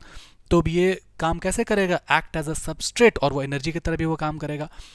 अब ये ट्रांसक्रिप्शन में क्या होता है, आरएनए बनता है, तो ये जो डीएनए है ये डीएनए खुल जाएगा और फिर ये यहाँ पर बनाया जाएगा क्या, वो आरएनए बना देगा। तो आरएनए जब बनाएगा तो वहाँ पर राइबो न्यूक्लियोसाइड ट्राइफॉस्फेट, ये बात ऐसे भी लिख सकता है और आपका बुक सिर्फ न्यूक्लियोसाइड ट्राइफॉस्फेट लिखेगा। अगर सामने में डीऑक्सी अगर लगा हुआ है तो ही समझना कि वो डीऑक्सी राइबो न्यूक्लियोसाइड ट्राइफॉस्फेट है, और अगर वहाँ पे डीऑक्सी अगर नहीं लिखा हुआ है, राइबो भी अगर नहीं लगा हुआ है, तो इसका मतलब वो नॉर्मल वाला है, मतलब राइबोज शुगर वाला है। ठीक, समझ में आना चाहिए कि डीएनए रेप्लिकेशन होता है, एंजाइम का जरूरत पड़ेगा जिसको हम लोग बोलेंगे डीएनए डिपेंडेंट डीएनए पॉलीमरेज, पहला एंजाइम। दूसरा एंजाइम क्या था, दूसरा एंजाइम आपको लाइगेज आपको ध्यान में रखना है। उसके बाद हम लोग ध्यान रखेंगे कि जो डीएनए रेप्लिकेशन होता है उसके लिए डीएनए को खुलना पड़ेगा, किसी एक ही पॉइंट से वो खुलेगा, और जहां से वो खुलेगा उसको हम लोग बोलेंगे ORI, मतलब ऑरिजिन ऑफ रेप्लिकेशन। ठीक, और ये डीएनए रेप्लिकेशन होते टाइम में एक इन्वर्टेड वाई शेप का स्ट्रक्चर बनेगा जिसको हम लोग बोलेंगे क्या, रेप्लिकेशन फॉर्क बोलेंगे। जिस रेप्लिकेशन फॉर्क में एक तरफ बनता है क्या, कंटिन्यूअस स्ट्रैंड लीडिंग स्ट्रैंड, दूसरा तरफ बनता है क्या, डिसकंटिन्यूअस स्ट्रैंड या फिर लैगिंग स्ट्रैंड या फिर ओकाजाकी फ्रैगमेंट्स, क्योंकि ये फ्रैगमेंट्स के फॉर्म में है। ठीक, अब ये 5 to 3 बहुत इंपॉर्टेंट, मतलब कंटिन्यूअस स्टैंड है, वो कैसा बनेगा, वो 5 to 3 डैश बनेगा, और ये वाला कैसा बनेगा 3 to 5 डैश बनेगा, और इसका जो सोर्स स्टैंड क्या होगा टेम्पलेट वाला, उसका अपोजिट हो जाएगा, अपना अपना का अपोजिट हो जाएगा। ठीक है, चलिए यहां तक हम लोग बात किए। फिर आपको बताया क्या, कौन सा ऐसा कंपाउंड है जो कि एक्ट एज अ सबस्ट्रेट और वो प्रोवाइड करेगा एनर्जी, डुअल पर्पस का वो काम करेगा। तो डीएनए रेप्लिकेशन में उसका नाम है क्या, डीऑक्सीराइबो न्यूक्लियोसाइड ट्राइफॉस्फेट, और ट्रांसक्रिप्शन के टाइम में उसका क्या नाम है, उसका नाम है राइबो न्यूक्लियोसाइड ट्राइफॉस्फेट या फिर न्यूक्लियोसाइड ट्राइफॉस्फेट। ठीक, और इसके पहले हम लोग ये बात को समझ चुके होंगे कि डीएनए रेप्लिकेशन, ठीक, जो कि 3 तरह का हो सकता है, कंजर्वेटिव, डिसरप्टिव, सेमी कंजर्वेटिव। सिर्फ और सिर्फ सेमी कंजर्वेटिव मेथड ही सबसे बेस्ट मेथड था, क्योंकि पूरा जो बाकी दोनों जो मेथड है उसके लिए पूरा इंटायर डीएनए को खोलना पड़ेगा, जिसके लिए ह्यूज अमाउंट ऑफ एनर्जी चाहिए, जो कि पॉसिबल नहीं है देना। ठीक है, ये बात हम लोग समझ चुके हैं। इतना आई होप आपका क्लियर हो गया होगा। अभी हम लोग एनसीईआरटी को एक एक लाइन को हम लोग स्कैन कर रहे होंगे, डीकोड कर रहे होंगे। ठीक है, मेरे स्टाइल, मतलब लिविंग सेल में जैसे कि ई कोलाई हो गया, एक प्रोसेस होता है रेप्लिकेशन का जिसमें ज़रूरत पड़ता है क्या, कैटलिस्ट या फिर एंजाइम्स। मेन जो एंजाइम होता है उसको हम लोग बोलते हैं क्या, डीएनए डिपेंडेंट डीएनए पॉलीमरेज। ठीक, जैसा कि यूज़ करते हैं डीएनए टेम्पलेट कैटलाइज करने के लिए, पॉलीमराइजेशन करने के लिए डीऑक्सी न्यूक्लियोटाइड्स को। डीऑक्सी मतलब डीऑक्सीनेटेड वाला शुगर, न्यूक्लियोटाइड वो छोटा यूनिट होता है डीएनए का। ठीक, उसी को हम लोग बनाते हैं। ये जो एंजाइम होता है वो बहुत ज़्यादा इफिशिएंट होना चाहिए, क्योंकि पॉलीमराइजेशन जो करना है वो लार्ज नंबर ऑफ न्यूक्लियोटाइड को शॉर्ट टाइम में रेप्लिकेट करना होता है। ठीक, ई कोलाई में इतना नंबर ऑफ बेस पेयर है, ये वाला पूछा हुआ एमसीक्यू में। कंपेयर करेंगे ह्यूमन का डिप्लॉयड कंटेंट से, इतना बेस पेयर होता है, ये पूछा हुआ एनसीईआरटी में एमसीक्यू यहाँ से बनेगा, इसको ध्यान रखना। ठीक है, अब देखो ये बोलेगा कि लगभग 18 मिनट में, देखो आपको ध्यान रखना है क्या, 18 to 20 मिनट का टाइम लगता है किसको, मतलब डीएनए को, है ना, क्या करने के लिए, रेप्लिकेट करने के लिए। किसके केस में, ई कोलाई के केस में। समझे बात को, ये क्वेश्चन पूछ सकता है, पूछा हुआ है। 18 मिनट यहाँ बोला, लेकिन फिर आप जब मेजर्सन एंड स्टॉल एक्सपेरिमेंट आप देखोगे तो वहाँ पर वो बोलेगा कितना, 20 मिनट का वो टाइम इंटरवल लेता है। तो 18 to 20 मिनट, इसको ध्यान रखना। ठीक है, आइए अब देखिए फिर ये कि 2000 बेस पेयर पर सेकंड बनता है, तो सोचो कि बहुत ज़्यादा हाई एक्यूरेसी का ज़रूरत पड़ेगा। अगर ये हाई एक्यूरेसी में अगर डीएनए रेप्लिकेशन अगर नहीं होगा तो डीएनए म्यूटेट हो जाएगा, बदल जाएगा, कुछ चेंजेस आ जाएगा फिर उसमें। ठीक, देखो इसका मतलब एवरेज रेट ऑफ पॉलीमराइजेशन होता है वो लगभग 2000 बेस पेयर पर सेकंड होता है। ये पॉलीमराइजेशन बहुत ज़्यादा फास्ट होता है, कैटलाइज करता है रिएक्शन बहुत हाई डिग्री ऑफ एक्यूरेसी में। अगर कोई मिस्टेक हो गया रेप्लिकेशन के टाइम में तो फिर वो म्यूटेशन हो जाएगा। अब देखो इनर्जेटिकली रेप्लिकेशन एक्सपेंसिव प्रोसेस है ना, इसीलिए डीऑक्सी राइबो न्यूक्लियोसाइड ट्राइफॉस्फेट सर्व करता है डुअल पर्पस, क्या, एक्ट एज अ सबस्ट्रेट भी काम करता है और वो एनर्जी भी प्रोवाइड करेगा वो, है ना।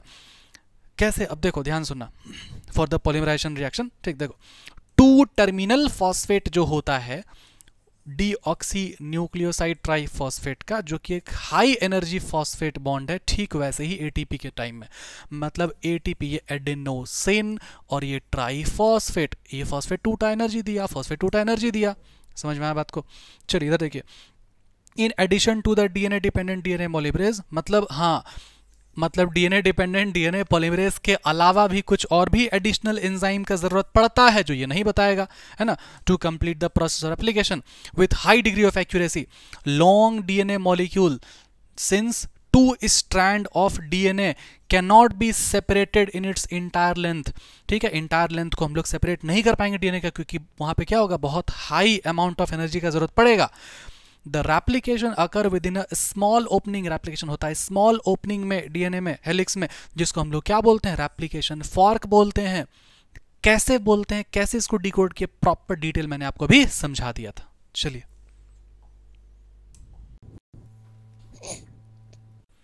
अब देखो, the DNA dependent DNA polymerase catalyse करता है polymerisation only in one direction, जो कि 5' to 3' है।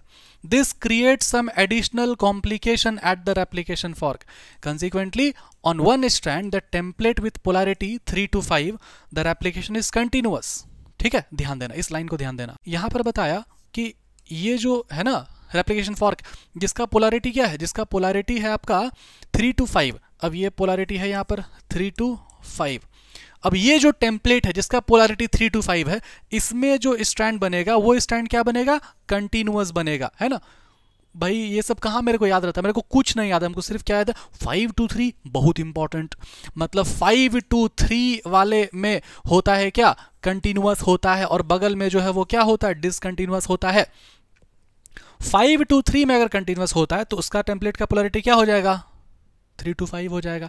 कुछ नहीं रटना है, सिर्फ वो कॉन्सेप्ट याद रखना है, क्या, 5 to 3 बहुत इंपॉर्टेंट है ना, तो वो 3 to 5 हो जाएगा, उसमें कंटिन्यूअस होता है। वाइल ऑन द अदर जो टेम्पलेट होता है 5 to 3, उसमें क्या हो जाएगा, डिसकंटिन्यूअस होगा, है ना, उसका उल्टा बोल दिया पूरा पूरा। The discontinuously synthesized fragments later joined by enzyme ligase, मैंने आपको बोला ना 2 एंजाइम बताया हुआ है। The DNA polymerase on their own cannot initiate the process of replication. Also replication does not initiate randomly, कहीं से भी नहीं होगा, है ना, DNA replication कहीं randomly से नहीं हो जाता है, किसी एक definite region से होता है। जिस region से होता है उसको हम लोग बोलते हैं origin of replication, मतलब ORI बोलते हैं। ठीक, फिगर को भी हम लोग अभी देखेंगे भाई, चलो आओ, है ना, पूरा सेम टू सेम टेम्पलेट है, पेरेंटल स्ट्रैंड है। यहाँ पर देखो ये जो बन रहा है ये कंटिन्यूअस स्ट्रैंड है, ये वाला डिसकंटिन्यूअस स्ट्रैंड है, इसी को हम लोग बोलते हैं क्या, लैगिंग स्ट्रैंड बोलते हैं, या फिर ओकाज़ाकी फ्रैगमेंट बोलते हैं, इसी को हम लोग बोलते हैं क्या, लीडिंग स्ट्रैंड बोलते हैं। ठीक, चलिए देखिए, अब ये बोलेगा कि ऑरिजिन ऑफ रेप्लिकेशन का ज़रूरत पड़ता है। ठीक है, अब ये वाला बात है वो उसके लिए रिकॉम्बिनेंट डीएनए टेक्नोलॉजी, बायोटेक्नोलॉजी। आपका बायोटेक्नोलॉजी क्या था, कुछ नहीं था। बायोटेक्नोलॉजी कुछ मतलब था, बायोटेक्नोलॉजी का मतलब क्या था कि एक अगर कोई एलियन पीस ऑफ डीएनए है, अगर आपको किसी होस्ट में अगर भेजना है, आप चाहते हो कोई शुगर केन है, वो जो है उतना तीखा नहीं था, मिठास स्वीटनेस वाला जीन को आप लाए, डीएनए को आप लाए, और आप चाहते हो शुगर केन में घुसेड़ दें, तो ऐसे प्रोसेस नहीं होगा। इसको आपको बिठाना होगा किसी वेक्टर में, किसी व्हीकल में। ये प्लाज्मिड या फिर कुछ क्लोनिंग वेक्टर होगा, जिस एलियन डीएनए को आप यहाँ पर आप जोड़ दोगे तो ये बन जाएगा क्या, ये बन जाएगा रिकॉम्बिनेंट डीएनए। अब इसमें ये कैपेसिटी है कि अपने आप को क्या कर सकता है, रेप्लिकेट कर सकता है। तो इसमें अगर ऑरिजिन ऑफ रेप्लिकेशन रहेगा तो ही अपने आप को रेप्लिकेट कर पाएगा ना, सिंपल सा कॉन्सेप्ट है। फिर इसको आप घुसेड़ दोगे किसमें, होस्ट में, ताकि अपना रिकॉम्बिनेंट वाला जो है अपना प्रोटीन वो बना पाए, मतलब अपना प्रोडक्ट वो बना पाए। क्या लिखता है देखो, ये लिखता है कि रिक्वायरमेंट होता है ऑरिजिन ऑफ रेप्लिकेशन का, that a piece of DNA if needed to be propagated during the recombinant DNA procedure requires a vector, the vector provide origin of replication. बहुत भारी भारी शब्द बोल दिया, हम आपको सिंपल करके समझा दिए, बैठ के आराम से इसको डिकोड करना मैंने आपको कर दिया, दिमाग चलाओ थोड़ा सा खुद। ठीक, फर्दर मोर अब डिटेल का रेप्लिकेशन का जो है मतलब बाद में हम लोग अच्छे समझेंगे। यूकैरियोट में जो रेप्लिकेशन होता है वो एस फेज में होता है। देखो समझो एक बात, जो आपका सेल डिवीजन होता है ना, सेल डिवीजन का अपना कुछ स्टेज था। ठीक है, एक को हम लोग बोलते थे आई फेज, दूसरे को हम लोग बोलते थे एम फेज। आई फेज में क्या क्या आता था, G1 फेज आता था, S फेज आता था, G2 फेज आता था। ये जो एस फेज, एस का मतलब सिंथेसिस फेज, इसी एस फेज में डीएनए रेप्लिकेशन होता है। यही बात ये बोल रहा है भाई कि हाँ जो डीएनए रेप्लिकेशन है वो एस वाले फेज में होता है। रेप्लिकेशन जो है वो सेल डिवीजन और रेप्लिकेशन बहुत हाईली कोऑर्डिनेटेड होता है। अब मान लो डीएनए तो रेप्लिकेट कर गया, अब यहाँ पे सेल को इसको डिवाइड भी तो करना है। तो अगर सेल अगर डिवाइड नहीं हुआ तब क्या होगा, तो क्रोमोसोमल एनोमली हो जाता है। ठीक, तो भाई यही बात बोला कि अगर फेल हो जाएगा cell division after the DNA replication तो रिजल्ट होगा किसमें, पॉलीप्लॉइडी में। अब पॉलीप्लॉइडी का मतलब क्या हुआ, समझ लो, थोड़ा सा ठीक से समझो। ये कोई डीएनए मतलब ये कोई सेल है, इस सेल में ये जो डीएनए है वो रेप्लिकेट होता होगा, फिर ये ऐसा होता होगा, फिर ये ऐसा होकर के ऐसा हो जाएगा। ठीक, तो यहाँ तक में आप देखो कि डीएनए रेप्लिकेशन तो हो चुका। अब अगर ये रेप्लिकेशन हो चुका और ये सेल डिवाइड होने वाला था, अब डिवीजन हुआ ही नहीं, तो इसका जो प्लॉइडी है वो बढ़ नहीं जाएगा, वो पॉलीप्लॉइडी हो जाएगा। एक तरह का क्रोमोसोमल एरर है, उसको हम लोग एनोमेली कहते हैं। ये बात हम लोग डिटेल में हायर क्लास में पढ़ेंगे। इसी बात को ना आपको पढ़ना था मेंडेलियन वाला जेनेटिक्स में, जो अलग अलग तरह का क्रोमोसोमल डिसऑर्डर्स थे। बोलो, आए बात समझ में आपको? अच्छा, मीजल्स एंड स्टॉल को एक बार हम लोग देख लेते हैं भाई, सेमी कन्वर्टिव को एक बार देख लेते हैं। आइए देख, ई कोलाई बैक्टीरिया होता है, यहाँ 20 मिनट लिखा हुआ है ना, तो वो बात आपको आई होप आपको याद आया होगा। 20 मिनट मैंने आपको क्यों बोला, 18 to 20 मिनट। देखो ये कौन सा है एक्सपेरिमेंट, एक्सपेरिमेंट का नाम क्या है, मिजल्सन। आ जाओ भाई, मिजल्सन एंड स्टॉल एक्सपेरिमेंट। ठीक, इसमें देखो यहाँ पर लिखा वेरी सिमिलर एक्सपेरिमेंट इन्वॉल्व होता है use of radio active thymidine, detect करता है वो, है ना। विक्सिया फाबा में टेलर और उनके कलीग्स लोग थे, वही एक्सपेरिमेंट किए थे, ये प्रूफ किए थे वो सेमी कंजर्वेटिवली होता है। ठीक, अब ये वाला देखो,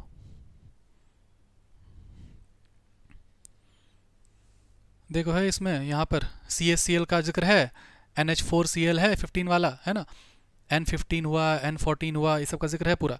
अब देखो यहाँ पर बोलता है कि please note that N15 is not a radio active isotope, है ना। समझे बात को, क्लियर है आपका ये भी।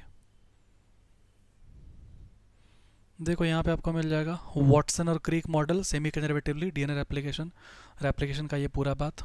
ठीक, सेमी कंजर्वेटिव होता है, तो ये शब्द आया कहाँ से, सेमी कंजर्वेटिव, है ना। कंजर्वेटिव क्या होता है, डिसरप्टिव क्या होता है, ये पूरा बात मैंने आपको समझा दिया। तो आई होप कि आपको बहुत ही अच्छे से क्लियर होगा ये सारा कॉन्सेप्ट। आप चाहो तो आप कमेंट कर सकते हो, किसी भी तरह का टॉपिक में वीडियो लाने के लिए मैं ला सकता हूँ। अभी फिलहाल हम लोग जो टफ टॉपिक्स है, जेनेटिक्स का जो टफ टॉपिक है वो सब हम लोग कवर करेंगे। नेक्स्ट लेक्चर में मैं कवर करूँगा किसको, ट्रांसक्रिप्शन को, फिर ट्रांसलेशन को, फिर लैक ऑपेरन को, यही सब हम लोग डिटेल पढ़ रहे होंगे। बढ़िया शानदार आपका क्लियर करेंगे सब कुछ, लगे हुए हम लोग। ठीक है, चलिए पढ़ाई करते रहें। ऑल द बेस्ट, जय हिंद, जय भारत।